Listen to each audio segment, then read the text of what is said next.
So I saw Warfare this week.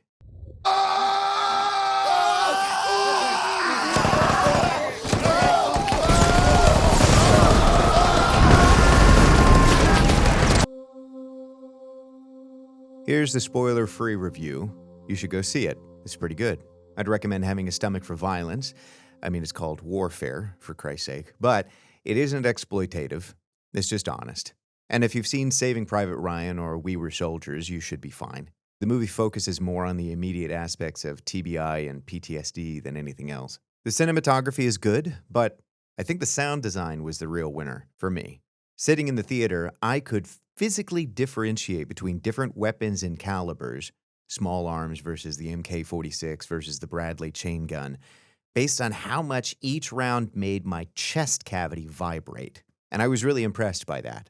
There isn't really a narrative arc or character development, and you can summarize the plot in 3 sentences or less. But I think that's more of a feature than a bug, which I'll get to later on. In short, I would highly recommend the film. And yet, here's the paradox. I knew right away, walking out of the theater, that I'll probably never watch it again. And that contradiction really stuck with me.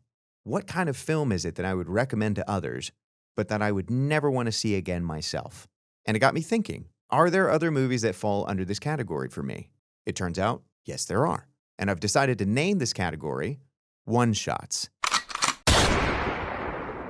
Spoilers ahead for the following films, all of which I do recommend, with caveats. So if you'd like to see them, please stop here and go do so. I'll just wait for you to get back. So what defines a one-shot? Well, we've identified 2 characteristics so far. Firstly, they're good movies, good enough to recommend.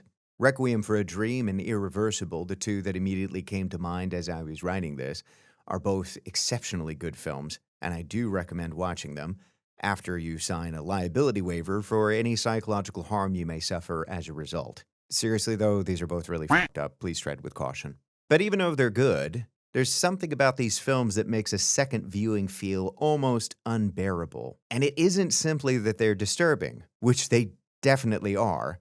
I don't mind disturbing. Hereditary is one of the more disturbing and traumatizing films I've ever seen, and yet I love that film. I can't get enough of it.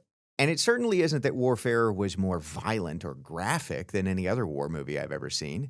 I think that the knife to the heart scene in Saving Private Ryan or the napalm scene in We Were Soldiers were as bad, if not worse, than anything that Warfare dished out. So if it's not just how disturbing or violent a movie is, what is it that differentiates Saving Private Ryan from Warfare, or Hereditary from Requiem or Irreversible? The answer can be found in a simple question. Does the suffering serve a purpose? Human beings are narrative-oriented creatures. We tell stories about ourselves, about the world around us, to give our lives a sense of meaning and purpose. We create archetypes of heroes to project ourselves onto. And the mark of a hero is to endure great suffering and undergo trials and tribulations for some greater purpose. The hero, upon returning from the underworld, is usually transformed, redeemed, or rewarded in some way. We tell these kinds of stories because we need them. Because our prefrontal cortex, the part of our brains responsible for delayed gratification, needs us to believe that the discipline we exert today, the cookies not eaten, the gym days not skipped, the coworkers not stapled to the wall, will pay dividends later on. Consider Saving Private Ryan. It's fairly common to romanticize World War II as an archetypal battle between good and evil. Captain Miller and his team endure incredible hardship, many of them making the ultimate sacrifice, to find and protect Private Ryan. Now, whether this price was worth it or not, well, that's a question that we as the audience have to decide for ourselves, but at least it's a question that the movie presents to us. Hereditary is also a story of good versus evil, with the one major difference being that the evil wins in the end. But at least the evil is comprehensible. It is goal-oriented, and the suffering of the characters does serve a purpose. It's just that the purpose is deeply troubling. And I mean, one might even say that the ending is a happy one for the cult members. Many of them probably worked for decades to resurrect Paimon, so, good for them, I guess. But for me, that story of good versus evil and demonic cults and inconvenient telephone poles is just window dressing for the real purpose of the movie, an exploration of intergenerational trauma, the vicious and perpetual cycle of abuse between parents and children and their children. This movie reflects aspects of my own childhood in vivid ways, and watching it helped me experience a level of understanding and empathy for my mother that I'd never known before. So even if the characters in the film never grow or develop as a result of their experiences, I did, as a viewer. I took something away from this film that changed me forever, and for the better. This kind of narrative meaning, of development through suffering, is exactly what differentiates these films from one-shots like Requiem and Irreversible and Warfare. For one-shots, the suffering serves no purpose. It simply is. One-shots all orient themselves around horrific, almost incomprehensible suffering. In the case of Irreversible, the suffering is a very singular, acute event, which leaves one of the characters completely destroyed, and sends the others on a quest for revenge, which is ultimately rendered futile and unachieved. In Requiem, the suffering is prolonged, escalatory, and excruciating, but the end result is much the same. 4 lives left permanently shattered by desperation, addiction, and psychosis. There is no character development here, no redemption arc, nothing learned, nothing gained, just ruin, as catastrophic as it is inevitable. These movies speak to an ever-present truth that life has no intrinsic meaning, that the universe is a cold and uncaring place, and that whatever plans we make, whatever meaning we try to impose upon the chaos around us, is fleeting and fragile and may fracture at any moment, that the best laid plans of mice and men oft go awry. When we watch films where the suffering is random and cruel and meaningless, we recognize the truth that it speaks to.